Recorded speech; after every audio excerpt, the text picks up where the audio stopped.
Ya, kami akan melanjutkan dialog terkait dengan hilangnya dana nasabah BTN bersama kami, Bapak YK Hendra Fatika, anggota Ombudsman Republik Indonesia. Selamat pagi Pak, kembali kita mencoba untuk berdialog mengenai informasi yang tadi sempat kita bahas terkait dengan masih maraknya masyarakat ini yang percaya dengan suku bunga deposito 10%. Pak YK, kalau saya baca tadi referensi beberapa literatur, Pak YK juga menyatakan bahwasanya mereka berasal dari background yang cukup melek literasi terkait dengan suku bunga, perbankan, dan bukan dari kalangan yang buta sama sekali terkait dengan isu-isu perbankan. Nah, kenapa kasus ini masih marak terjadi, Pak YK? Ya, mungkin masyarakat masih mudah terkena rayuan ketika saat ada oknum-oknum pegawai bank yang menawarkan dengan iming-iming bunga tinggi. Saya melihat memang kalau sudah seperti ini, kejahatan seperti ini, penipu ataupun kejahatan kerah putih seperti ini, penipu pasti selalu hebat ya daripada yang ditipunya. Namun demikian, posisi ombudsman adalah untuk memastikan, pertama menghimbau kepada masyarakat agar jangan sampai tertipu dengan iming-iming bunga tinggi. Iming-iming bunga tinggi itu 99,9% itu terindikasi penipuan dan itu adalah kejahatan. Oleh karena itu kepada masyarakat yang memang berlebih dan ingin menginvestasikannya, waspadalah terhadap praktek-praktek demikian. Yang kedua adalah bahwa ombudsman ingin memastikan apakah ini kesalahan bank atau bukan. Nah, kalau ini memang bukan kesalahan bank, maka kerugian nasabah itu tidak bisa dibebankan kepada bank. Namun demikian, kalau ini ternyata kesalahan bank, maka bank harus bertanggung jawab. Dan kemarin ketika kami berdiskusi dengan jajaran direksi Bank BTN, kami melihat Bank BTN sangat bertanggung jawab terhadap kasus ini dan berpegang teguh terhadap aturan. Kalau memang ini ada kesalahan, indikasinya dari kesalahan bank, maka bank akan mengganti. Oleh karena itu masyarakat tidak usah khawatir. Kita pasrahkan saja, ya, kita tunggu, kita hormati proses hukum yang berlaku. Kalau memang itu nanti dari proses hukum yang berlaku itu memutuskan bank yang salah, maka bank akan bertanggung jawab. Namun demikian, kalau tidak berarti itu kesalahan oknum dan itu menjadi ranah pidana. Gitu. Pak YK, kalau kita bicara mengenai kasus serupa boleh jadi kerap terjadi. Nah, berdasarkan catatan dari Ombudsman, mungkin Bapak bisa memberikan review sudah berapa banyak Pak kasus terjadi dan kerugiannya sudah mencapai berapa Pak? Ya, tahun 2022 ya, tahun 2022 kemarin kami menghadapi kasus yang sama, hampir sama gitu ya. Kami tidak akan sebut banknya, yaitu PT XYZ lah gitu ya, Bank XYZ.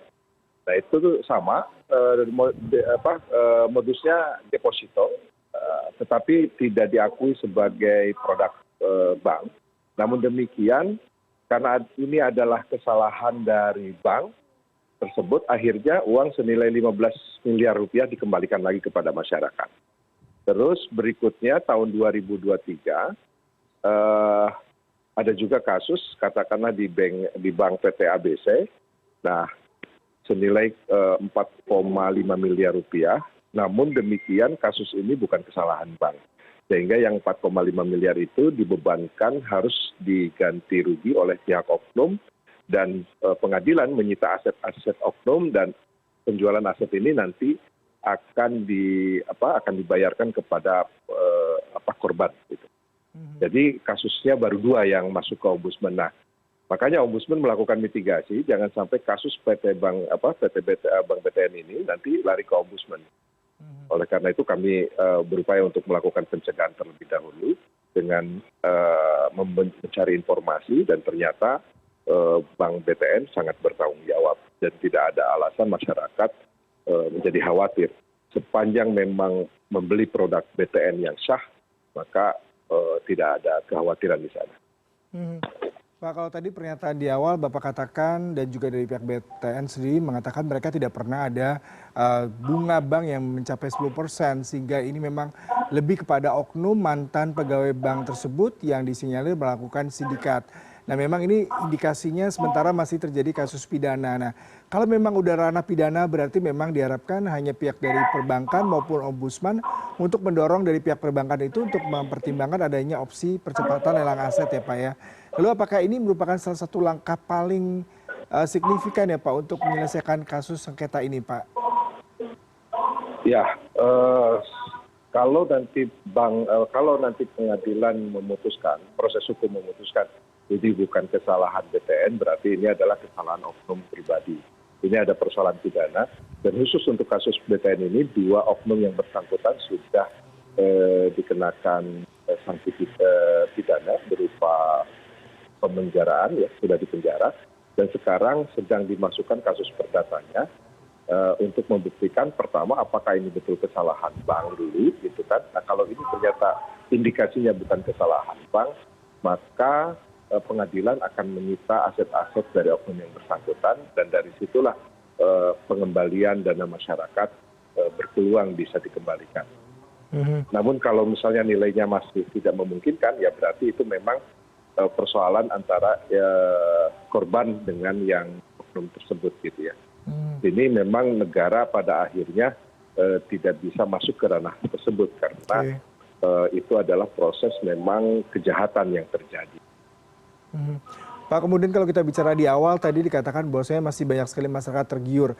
Kalau kita berdasarkan dari lembaga penjamin simpanan atau LPS mengatakan bahwasanya mengacu pada halaman resmi LPS, ini sebenarnya tingkat bunga itu hanya sekitar 4,25% untuk bank umum dan 6,75% untuk BPR. Tapi masyarakat sepertinya masih tergoda hal-hal yang terkait dengan suku bunga tinggi, kemudian juga imbal balik yang menguntungkan seperti itu Pak. Sebenarnya apakah memang pemahaman sosialisasi, kemudian ada simpang siur informasi itu menyebabkan literasi kepemahaman dari para nasabah itu tidak cukup signifikan Pak, sehingga kasus ini berulang, bahkan tadi Bapak katakan ada 2 kasus yang cukup besar. Ya, upaya literasi tentu harus terus ditingkatkan. Namun demikian sebetulnya bank sendiri memiliki mekanisme untuk memproteksi. Oleh karena itu kemarin dari peristiwa ini kami juga menyampaikan mitigasi resiko terhadap kasus ini kemudian hari harus dilaksanakan. Artinya upaya-upaya untuk mencegah hal ini terjadi, mekanisme prosedural kepada seluruh pegawai bank itu harus senantiasa diingatkan kembali. Nah, terus kepada masyarakat sebetulnya bank sudah memberikan banyak informasi baik itu OJK, LPS agar masyarakat berhati-hati. Dan saya yakin juga masyarakat yang mendepositokan dengan nilai 1, 2, 3 apalagi miliaran itu bukan masyarakat bodoh. Mereka paham betul bahwa sebetulnya regulasinya seperti apa.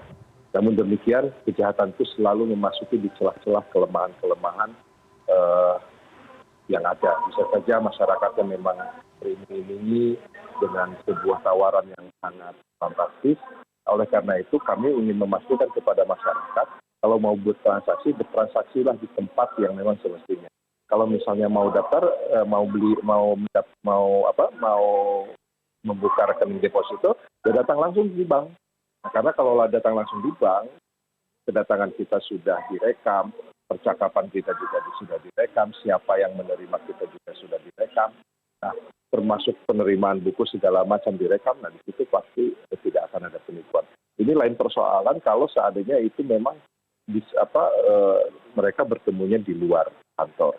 Nah, kasus seperti ini menandakan proses pertemuan mereka itu tidak sewajarnya. Bahkan masyarakat oknum ini membuka rekening atas nama masyarakat, tapi masyarakat tidak menerima. Kan sesuatu hal yang patut diwaspadai gitu oleh masyarakat. Jadi pada intinya sayangilah aset kita, sayangilah harta kita, jangan mudah terkena rayuan dengan imbal-imbal yang tinggi. Saya tadi sampaikan bahwa imbalan yang tinggi itu 90,9% itu sudah cenderung kepada penipuan. Oleh karena itu, bagi masyarakat yang tidak ingin tertipu lagi, berhati-hatilah. Lebih baik kita menginvestasikan di tempat yang aman. Baik, Pak Yeka, terima kasih untuk perbincangannya pagi hari ini, Pak. Salam sehat selalu.